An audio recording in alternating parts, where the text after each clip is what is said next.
Now let us consider a spring, first of all, fixed to a rigid support, and imagine you have applied a little force over that.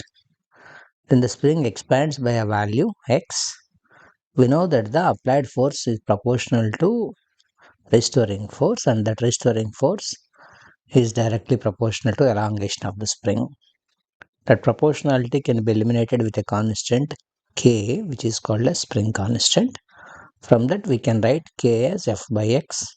Negative sign indicates that it's the restoring force. Now I would like to talk what happens when two springs are connected in series. When two springs are in series. So first of all, how does that series connection looks like? Like this. This is a rigid support. Spring 1 of spring constant K1, another spring of spring constant K2, and if it is connected this way and a pulling force is applied downward, they restore back. This kind of a connection is called a series connection. It is very clear that in this series connection, the applied force first acts on the lower spring and then on the upper spring. Both are same, all are same. But each spring, basing on its spring nature and spring constant, expands differently. So we can say the total elongation of the spring is elongation of the first and elongation of the second. We know x can be written like F by k. F is same in all these cases, but k is different. So in the place of x, I can write F by k total or k series. In the place of x1, I can write F1 by k1. The place of x2, F2 by k2.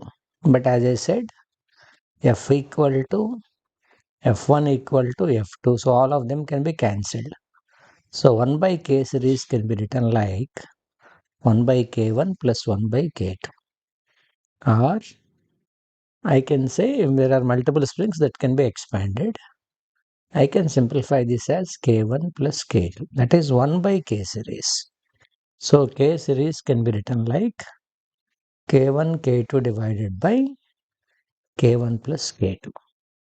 If both the springs are of similar nature, if k1 equal to k2, I can write k series as k and k by 2k, that is k by 2.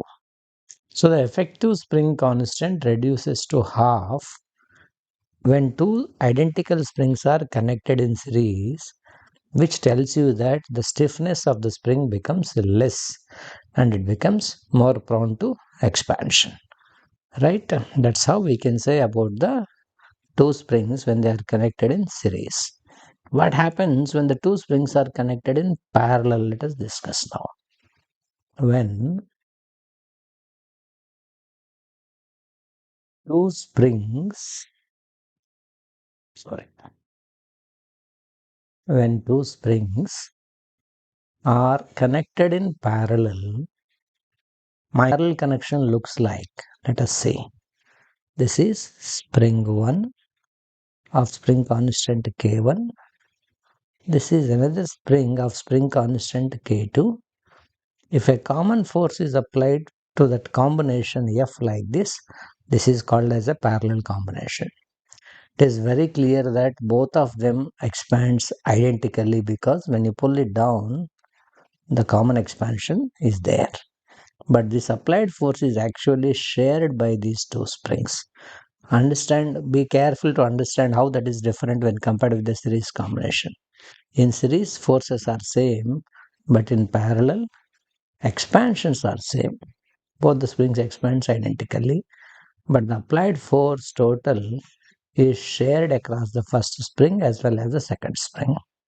We know F equal to Kx, so F parallel can be written like K parallel of X.